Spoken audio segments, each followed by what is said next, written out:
শুনতে কি চাবে তোমায় স্বাগত। আজকের গল্প বামা, লেখক বিভূতিভূষণ বন্দ্যোপাধ্যায়। গল্প পাঠে রয়েছি আমি সঞ্জীব এবং আমার সাথে দেবত্রী। আমার যখন 22-24 বছর বয়স, তখন আমি দৈব ঔষধের মাদুলি বিক্রি করে বেড়াতুম। চুঁচুড়োর শচীশ কবিরাজের তরফ থেকে মাইনে ও রাহা খরচ পেতুম। অল্প বয়সের প্রথম চাকরি খুব উৎসাহের সঙ্গেই করতুম। আমাকে কাপড় চোপড় পরতে হতো সাধু ও সাত্ত্বিক বামুনের মতন। ওটা ছিল ব্যবসায়ের অঙ্গ। গিরিমাটির রঙে ছোপানোর কাপড় পরনে, পায়ে ক্যাম্বিসের জুতো, গলায় মালা, হাতে থাকতো একটা ক্যাম্বিসের ব্যাগ, তারই মধ্যে মাদুলি ও অন্যান্য ওষুধ থাকত। বছর 3 সেই চাকরি করি, তারপর শরীরে সইল না বলে ছেড়ে দিলুম। একবার যাচ্ছি বর্ধমান জেলার মেমারি স্টেশন থেকে মাখমপুর বলে একটা গ্রামে। এটা মাদুলি বিক্রির জন্য নয়, মাখমপুরে শচীশ কবিরাজের শ্বশুরের বাড়ি। সেখানকার জমিজমার ওয়ারিশান দাঁড়িয়েছিলেন শচীশবাবু, শ্বশুরের ছেলেপুলে না থাকায়। আমাকে পাঠিয়েছিলেন পৌষ কিস্তির সময় জমিজমার খাজনা যতটা পারি আদায় করে আনতে। কিন্তু তা হলেও পরনে আমার গেরুয়া কাপড়, হাতে মাদুলি ও ওষুধ ভরা ক্যাম্বিসের ব্যাগ ইত্যাদি সবই ছিল। যদি পতায় ঘাটে কিছু বিক্রি হয়ে যায়, কমিশনটা তো আমি পাবো। কখনো ও অঞ্চলে যাইনি। মেমারি স্টেশনে নেমে বেলা 2টোর সময় হাঁটছি তো হেঁটেই চলেছি, পথ আর ফুরোয় না। এক জায়গায় একটা ছোট বাজার পড়ল, সেখানে কিছু খেয়ে নিয়ে আবার পথ হাঁটি। গ্রামে গ্রামে ওষুধ বিক্রি করে বেশ কিছু রোজগারও করা গেল। দেরিও হলো, বিশেষ করে সেই জন্য। আর একটা বাজার পড়ল, সেখানে দোকানদারদের কাছে শুনলুম আমার গন্তব্যস্থানে পৌঁছতে অন্তত রাত 9টা বাজবে। কিন্তু সকলেই বললে, সন্ধ্যের পরে আগে গিয়ে আর পথ হাঁটবেন না ঠাকুরমশাই। এইসব দেশে ফাঁসুরে ডাকাতের বড় ভয়। বিদেশি দেখলে মেরে ধরে যত সর্বস্ব কেড়ে নেয়। প্রায় বনের ধারে বড় বড় মাঠের মধ্যে ঘাপটি মেরে বসে থাকে। সাবধান, একটা দিঘি পড়বে মাঠের মধ্যে ক্রোশ 3 দূরে। জায়গাটা ভালো নয়। বড় বড় মাঠের ওপর দিয়ে রাস্তা। সন্ধে প্রায় হয়। এমন সময় দূরে একটা তালগাছ ঘেরা দিঘি দেখা গেল বটে। আমার বুক ঢিপ ঢিপ করে উঠল। দিঘির ওপাশে সঞ্জয়পুর বলে একটা গ্রাম। সেখানেই রাত্রের জন্য আশ্রয় নেওয়ার কথা বাজারে বলে দিয়েছিল। কিন্তু সন্ধ্যা তো হয়ে গেল তালদিঘির এদিকেই। অন্ধকার হবার দেরি নেই। কোথায় বা সঞ্জয়পুর, কোথায় বা কি? মনে ভারী ভয় হলো। কি করি এখন? সঙ্গে মাদুলি ও ওষুধ বিক্রির দরুন অনেক টাকা। পরক্ষণেই ভাবলাম, কিছু না পারি দৌড়তে তো পারবো, না হয় ব্যাগটাই যাবে, প্রাণ তো বাঁচবে। ভয় ভয় দিঘির কাছাকাছি তো এলুম। বড় সেকেলে দিঘি, খুব উঁচু পাড়। পাড়ের দুধারে বড় বড় তালগাছের সারি, তার ধার দিয়েই রাস্তা। দিঘির পাড়ে কিন্তু লোকজনের সম্পর্ক নেই। যে ভয় করেছিলুম দেখলুম সবই ভুয়ো। মানুষ মিথ্যে যে কেন এরকম ভয় দেখায়। প্রকাণ্ড দিঘিটার পাড় ঘুরে যেমন তালবনের সারি ও দিঘির উঁচু পাড়কে পেছনে ফেলেছি, সামনেই দেখি ফাঁকা মাঠের মধ্যে দূরে একটা গ্রাম লিলি করছে। নিশ্চয়ই ওটা সেই সঞ্জয়পুর। বাঁচা গেল বাবা, কি ভয়টাই দেখিয়েছিল লোকে। দিব্যি ফাঁকা মাঠ, কাছেই লোকের বসতি, গায়ের গরু বাছুর চড়ছে মাঠে। কেন এসব জায়গায় বিপদ থাকবে? আমি এইরকম ভাবছি এমন সময় তালপুকুরের ওদিকের পাড়ে আড়ালে যে পথটা, সেই পথ বেয়ে একজন বৃদ্ধকে আমার দিকে আসতে দেখলুম। বৃদ্ধ বেশ বলিষ্ঠকরণের, এই বয়সেও মাংসপেশি বেশ সবল, গলায় রুদ্রাক্ষের মালা, হাতে ছোট একটি লাঠি। বৃদ্ধ আমায় বললে, ঠাকুরমশাই কোথায় যাবেন? যাব মাখমপুর। মাখমপুর? সে যে এখনো 3 ক্রোশ পথ। কাদের বাড়ি যাবেন? শচীশ কবিরাজের বাড়ি। ঠাকুরমশাই কি কবিরাজ মশাইয়ের গোমস্তা? গোমস্তা নই, তবে যাচ্ছি জমি জমার কাজেই বটে। এ অঞ্চলে আর কাউকে চেনেন? মশাইয়ের নিজের বাড়ি কোথায়? আমি এদিকে কখনো আসিনি, কাউকে চিনিও নে। মাখমপুরেও নতুন যাচ্ছি। সেখানেও কেউ তাহলে আপনাকে চেনে না? না, কে চিনবে? আমার এই কথায় আমার যেন মনে হলো বুড়ো একটু কি ভাবলে। তারপর আমায় বললে, কিছু যদি মনে না করেন একটা কথা বলি। রাত্রে আজ দয়া করে আমার বাড়িতে পায়ের ধুলো দিন। আমরা যাতে বাড়ুই, জল আচরণীয়। আপনার অসুবিধে হবে না।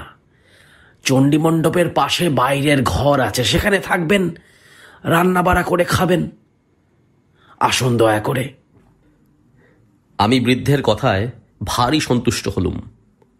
সত্যিই তো, সেকালের লোকেরা অন্য ধরনের শিক্ষায় মানুষ। অতিথি অভ্যাগতদের সেবা করে এদের তৃপ্তি। বৃদ্ধ এই প্রস্তাব না করলে রাঢ় অঞ্চলের অজানা মেঠো পথ বেয়ে এই সুমুখ আধার রাতে আমায় যেতেই হতো মাখমপুরে, 3 ক্রোশ হেঁটে। গ্রামের পূর্ব প্রান্তে বড় মাঠের ধারে বৃদ্ধের বাড়ি। বৃদ্ধের নাম নফরচন্দ্র দাস। আমি চণ্ডীমণ্ডপে গিয়ে উঠতেই একটা কুকুর ঘেউ ঘেউ করে উঠল। কুকুরের এই ডাকটা আমার ভালো লাগলো না। এর আমি কোনো কারণ দিতে পারবো না, কিন্তু এই কুকুরের চিৎকারে যেন একটা ছন্ন ছাড়া অমঙ্গলজনক অর্থ আছে। মঙ্গল সন্ধ্যায় কোনো গৃহস্থ বাড়িতে আসেনি, যেন শ্মশান ভূমিতে এসেছি। বৃদ্ধের বাড়ি দেখে মনে হলো বেশ অবস্থাপন্ন গৃহস্থ। বাড়ির উঠোনে সারি সারি 3টে বড় বড় ধানের গোলা, গোলার সঙ্গে প্রকাণ্ড গোয়াল ঘর, বলদ ও গাইয়ে প্রায় 20-22টা। অন্তঃপুরের দিকে 4খানা বড় বড় 8চালার ঘর। বাইরের এই চণ্ডীমণ্ডপ ও তার পাশে আর 1খানা কুঠুরি। আমার কথাটা ভালো করে বুঝতে গেলে এই কুঠরিটার কথা আর একটু ভালো করে শুনতে হবে। কুঠরিটিকে চণ্ডীমণ্ডপ সংলগ্ন একটা কামরাও বলা যায়, কারণ একটা সরু রোয়াকের দ্বারা চণ্ডীমণ্ডপের পেছন দিকের সঙ্গে সংলগ্ন। অথচ দৌড় বন্ধ করে দিলে বাইরের বাড়ির সঙ্গে সম্পর্ক চলে গিয়ে এটা ভেতর বাড়ির 1খানা ঘরের সামিল হয়ে দাঁড়ায়। আমায় বাসা দেওয়া হলো এই কুঠরিতে। কুঠরির একপাশে ছোট একটা চালা, সেখানে আমার রান্নার আয়োজন করে দিয়েছে। হাত মুখ ধুয়ে সুস্থ হয়ে আমি বিশ্রাম করছি। গৃহস্বামী এসে বললে, ঠাকুরমশাই রান্না চাপান, আর রাত করেন কেন? আমি রান্না চালায় বসে রান্না চড়িয়ে দিতে যাচ্ছি, এমন সময় দেখি একটি বাড়ির বউ ভেতর থেকে একগাছা ঝাঁটা হাতে এসে আমার রান্না চালার সামনে দিয়ে ঢুকলো ও ঝাঁট দিতে লাগলো। কুঠরির দরজা খোলা। আমি যেখানে বসে সেখান থেকে কুঠরিটার ভেতর দেখা যায়। আমি 2-1বার বিস্ময়ের সঙ্গে দেখলুম বউটি ঝাঁট দিতে দিতে আমার দিকে চেয়ে চেয়ে দেখছে। 2-3বার বেশ ভালো করে লক্ষ্য করে মনে হলো বউটি ইচ্ছে করেই আমার দিকে অমন করে চাইছে। আমি দস্তুর মতো অবাক হয়ে গেলুম, ব্যাপার কি? সম্পূর্ণ অপরিচিতা মেয়ে, পল্লীর গৃহস্থবধূ, এমন ব্যবহার তো ভালো নয়। কি হাঙ্গামায় আবার পড়ে যাব রে বাবা! কর্তাকে কাছে বসিয়ে রাধ্যে রাধ্যে গল্প করব নাকি? এমন সময় বউটি ঝাঁট শেষ করে চলে গেল, কিন্তু বোধহয় 5 মিনিট পরেই আবার এলো। দেখে মনে হলো সে যেন খুব ব্যস্ত, উদ্বিগ্ন, উত্তেজিত। এবারও সে কুঠরির মধ্যে ঢুকে এটা ওটা সরাতে লাগলো এবং আমার দিকে চাইতে লাগলো। তারপর হঠাৎ রান্নাচালার দরজায় এসে চকিত দৃষ্টিতে চারদিকে চেয়ে কেউ নেই দেখে আমার দিকে আরো সরে এলো এবং নিচু স্বরে বললে, ঠাকুরমশাই, ঠাকুরমশাই, আপনি এখনই এখান থেকে পালান, না হলে আপনি ভয়ানক বিপদে পড়বেন। এরা ফাঁসুরে ডাকাত, রাতেই আপনাকে মেরে ফেলবে। পালান ঠাকুরমশাই। বলেই চট করে বাড়ির মধ্যে চলে গেল। শুনে তো আর আমি নেই।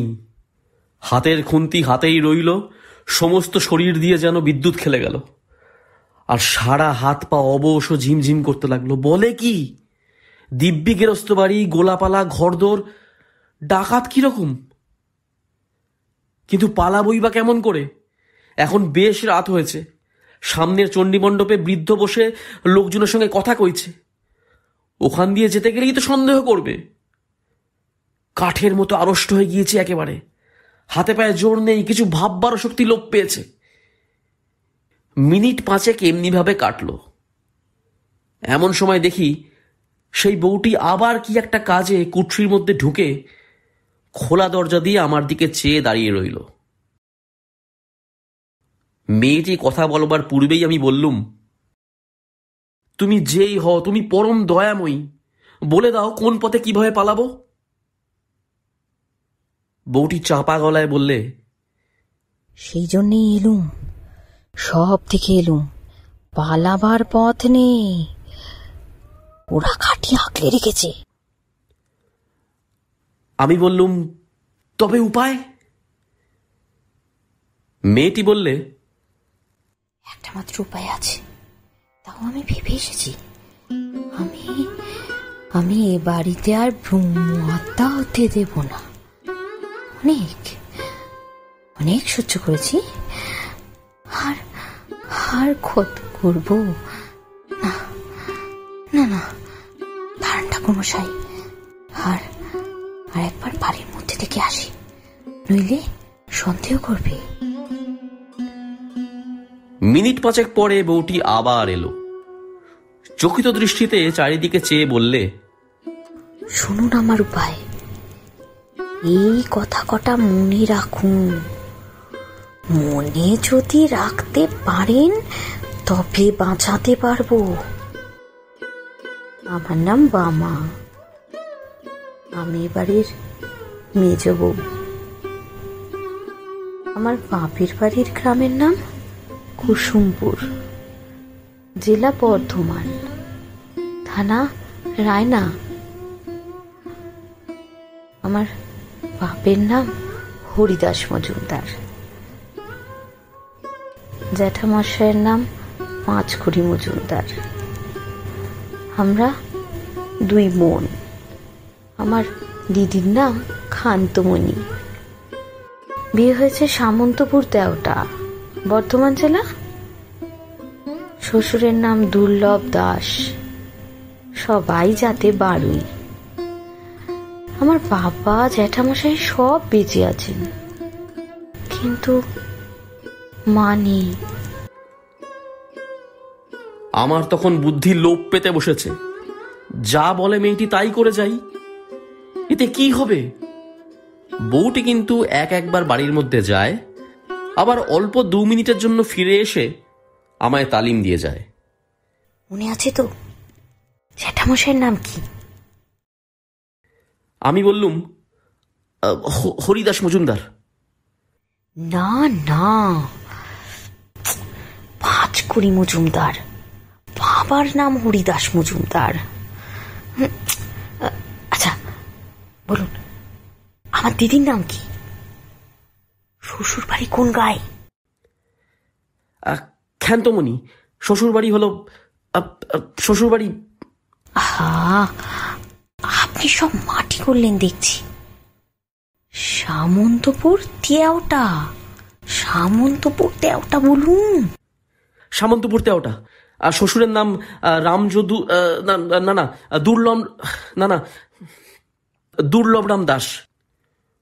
অবশেষে মিনিট 10-12 মধ্যে আমার কাছে সব পরিষ্কার হয়ে এসেছে। বউটি বললে, রান্না খাওয়া করে নিন ঠাকুর মশাই, কোনো ভয় করবেন না। আমার বাপের বাড়ির নাম দাম যখন জানা হয়ে গেছে, তখন আপনাকে বাঁচাতে পেরেছি। এখন শুনুন, খাওয়া দাওয়ার পরেই শ্বশুর মশাইয়ের কাছে আমার বাপের বাড়ির পরিচয় দিয়ে বলবেন আপনি তাদের গুরু বংশ। আমার নাম বলে জিজ্ঞাসা করবেন আমার বিয়ে হয়েছে কোথায় জানো নাকি। গলা যেন না কাঁপে, কোনো রকম সন্দেহ যেন না হয়।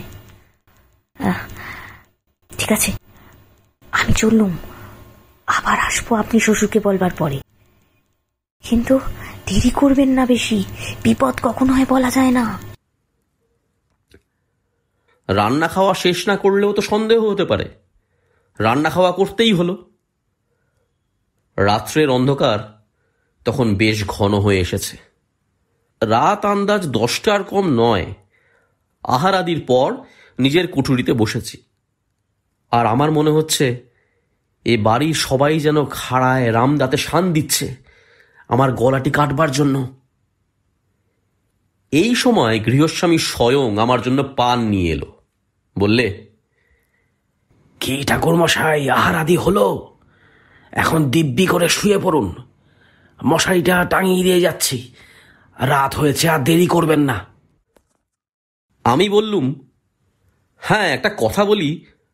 আমাদের এক মন্ত্রশিষ্য, বাড়ি কুসুমপুর, থানা রায়না, নাম পাঁচকড়ি, হরিদাস মজুমদার, তার একটি মেয়ের নাম বামা। এদিকেই কোথায় বিয়ে হয়েছে।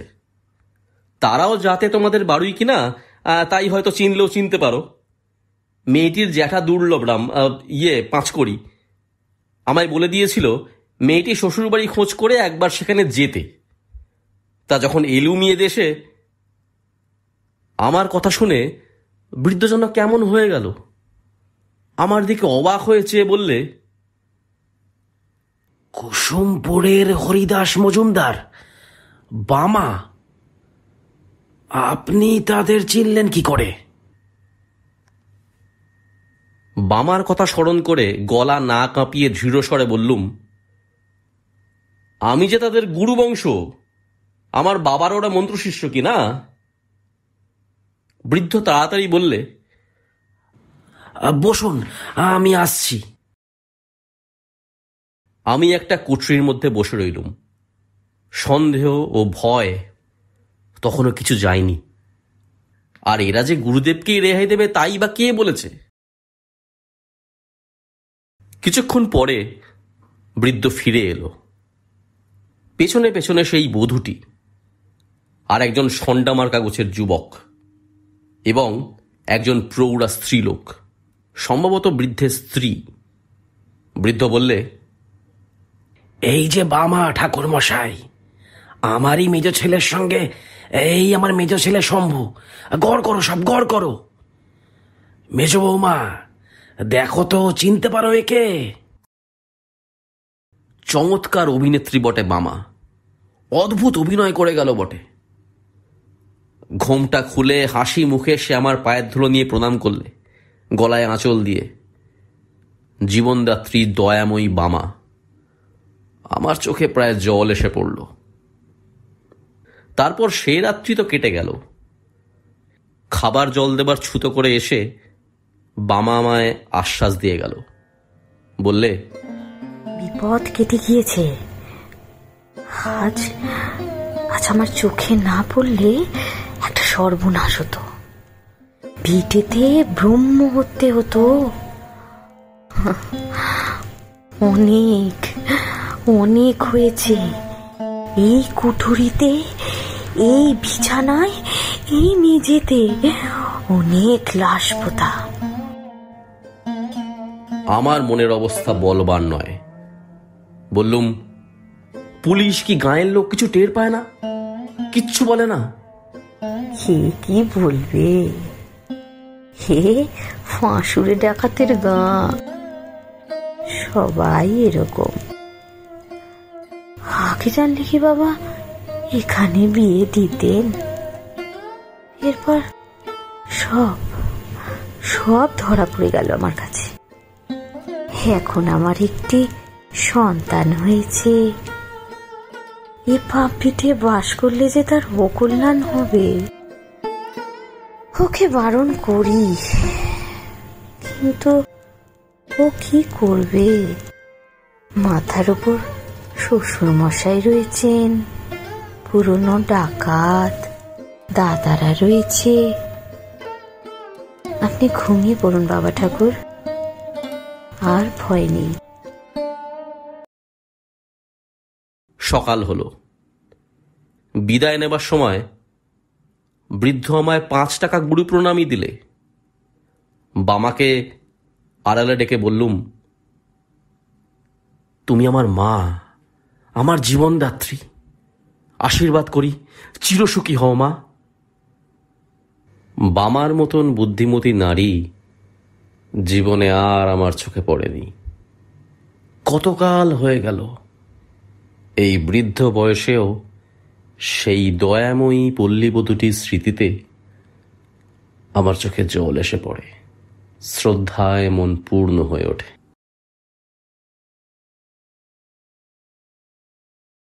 গল্প কেমন লাগলো জানাতে ভুলো না। ভালো লাগলে লাইক করো, প্রিয় মানুষের সাথে শেয়ার করো। চ্যানেলটা সাবস্ক্রাইব না করা থাকলে সাবস্ক্রাইব করে দিও। জলদি ফিরে আসবো আবার নতুন গল্প নিয়ে। ভালো থেকো।